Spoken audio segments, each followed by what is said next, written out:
আসসালামু আলাইকুম। আশা করি সবাই ভালো আছেন। আমি ডাক্তার আশরাফুল হক আপনাদেরকে আমন্ত্রণ জানাচ্ছি আমার চ্যানেল ডাক্তার আশরাফুল হকে। এই চ্যানেল থেকে আমি চোখের যত্নে পরামর্শ এবং চোখের চিকিৎসা সম্পর্কে কথা বলি, যাতে হলো আপনারা বাংলাদেশের মানুষ এবং যারা এই চ্যানেলটি দেখেন তারা সচেতন হতে পারেন চোখ সম্পর্কে। এখন শীতকাল আমাদের কিছু মানুষের জন্য অনেক আরামের সময়, পিঠা খাওয়া যায়, বাইরে ঘুরতে যাওয়া যায়, পিকনিক করার সময়। আবার শীতকাল আমাদের কিছু মানুষের জন্য অনেক কষ্টের সময়, যারা কাজ করেন, শীতে তাদের কাজ করতে কষ্ট হয়। কথা বলবো শীতকালে চোখের যত্ন নিয়ে। অনেকেই প্রশ্ন করেন যে এই শীতকালে আমি আমার চোখকে কিভাবে ভালো রাখবো। আবহাওয়াগত কারণে এই শীতকালে কিন্তু স্বভাবতই আমাদের ত্বক শুষ্ক হয়, এবং ত্বক যখন শুষ্ক হয় চোখও কিন্তু শুষ্ক হয়। আমরা জানি যে আমাদের বর্তমানে ল্যাপটপ ইউজ, ডেস্কটপ ইউজ বা অফিস বা দৈনন্দিন কাজের জন্য 65 থেকে 70% মানুষের তারা শুষ্ক চোখ বা ড্রাইনেসের সমস্যায় ভোগেন, এবং শীতকালে কিন্তু এই ড্রাইনেসটা আরো বাড়ে। তাহলে কি হবে? সেটা হলো ড্রাইনেসের জন্য যে ড্রপ ব্যবহার করতে হয় সেটা কিন্তু শীতকালে অবশ্যই করতে হবে, না হলে কিন্তু চোখে সমস্যা হবে। চোখে আপনি মাঝে মধ্যে ঝাপসা দেখবেন, মাঝে মধ্যে ফরেন বডি সেন্সেশন হবে, ডিসকমফোর্ট হবে, অস্বস্তি হবে। তো সেক্ষেত্রে শীতকালে প্রথম সমস্যা যেটা হয় ড্রাইনেস হয়, এবং সেক্ষেত্রে আপনাকে কিন্তু চোখের ড্রপ ইউজ করতে হবে শুষ্কতাকে পরিহার করার জন্য বা প্রতিরোধ করার জন্য। আবার দেখা যায় যে অনেক সময় শুধুমাত্র চোখ শুষ্ক না, চোখের পাতাগুলোর চামড়াগুলোও কিন্তু শুষ্ক হয়, কিছু কিছু সাদা সাদা হয়ে যায়। তো সেখানেও কিন্তু আপনাকে ময়শ্চারাইজিং লোশন ইউজ করতে হবে মুখে, বা যেটা আপনার ত্বকের জন্য স্যুট করে সেটা আপনাকে ইউজ করতে হবে। প্রথম কথা তাহলে শুষ্কতাকে আমাদের শীতকালে এটা থেকে আমাদের সচেতন থাকতে হবে।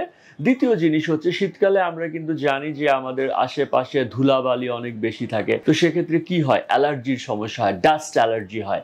তো অনেকেই দেখবেন শীতকালে তাদের হাঁচি কাশি বাড়ে, এবং শীতকালে চোখের অ্যালার্জি বাড়ে, চোখে চুলকানো হয়। তো সেক্ষেত্রে কি হবে? অ্যালার্জি ওষুধ ব্যবহার করতে হবে।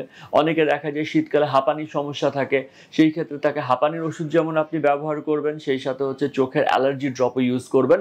কিন্তু অ্যালার্জি ড্রপটা আপনি ব্যবহার করবেন বিশেষজ্ঞ চিকিৎসকের পরামর্শ নিয়ে। এটা কিন্তু এমন না যে আপনি ফার্মেসিতে গেলেন, ফার্মেসিতে বললে আমার চোখ চুলকাচ্ছে, একটা ড্রপ দিয়ে দিল, সেটা না। আপনি বিশেষজ্ঞ চিকিৎসকের পরামর্শ নিয়ে অ্যালার্জির ওষুধ ব্যবহার করবেন। তারপরে কি শীতকাল আমি আগেই বলেছি আমরা পিঠা অনেক বেশি খাচ্ছি, বা খাওয়া দাওয়া বেশি হচ্ছে। অনেকে আছেন শীতের তীব্রতার কারণে কিন্তু মুভ করতে পারেন না, বা হাঁটাচলা খুব একটা করতে পারেন না, যারা বয়স্ক আছে তাদের কিন্তু ডায়াবেটিস থাকে, এবং তখন কি দেখা যাচ্ছে যে ডায়াবেটিসটা বেড়ে যাচ্ছে। অনেক ক্ষেত্রে ডায়াবেটিস বেড়ে গিয়ে চোখে অ্যাটাক করছে, ডায়াবেটিক রেটিনোপ্যাথি হচ্ছে। তাহলে শীতকালে কিন্তু বয়স্কদের নিয়মিত ডায়াবেটিসটা চেক করতে হবে, এবং ডায়াবেটিসটাকে আপনার নিয়ন্ত্রণে রাখতে হবে। তারপরের কথা এটা কিন্তু শীতকাল বা গরমকাল বা শরৎকাল বলে কোনো কথা নেই।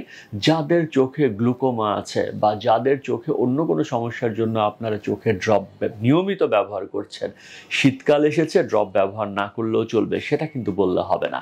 গ্লুকোমার ড্রপ আপনাকে সারা জীবন ব্যবহার করতে হবে। তো সেক্ষেত্রে আপনি কিন্তু শীতকালে ড্রপ বন্ধ করতে পারবেন না। এই ছোট ছোট মেজারগুলো যদি আপনারা শীতকালে নেন, আশা করি শীতকালে চোখের যত্ন করতে পারবেন, এবং আপনারা চোখের জন্য শীতকালে ভালো থাকবেন।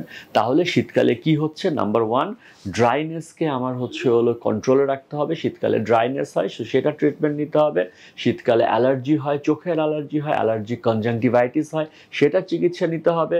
শীতকালে কিন্তু যাদের ডায়াবেটিস থাকে বা শারীরিক সমস্যার জন্য চোখের সমস্যা হয়, সেটাকে কন্ট্রোল করতে হবে, এবং সেটা সম্পর্কে সচেতন থাকতে হবে। আর আপনি সারা বছর যে ওষুধগুলো দিয়ে যাচ্ছেন, শীত এসেছে বলে সেটিকে বন্ধ করবেন না। শীতকালেও আপনাকে সেই ড্রপগুলো দিতে হবে। এই মেজারগুলো নিলে আপনারা কিন্তু শীতকাল ভালো থাকবেন, আপনাদের চোখ ভালো থাকবে। আশা করি ভালো থাকবেন, চোখের যত্ন নেবেন। ধন্যবাদ।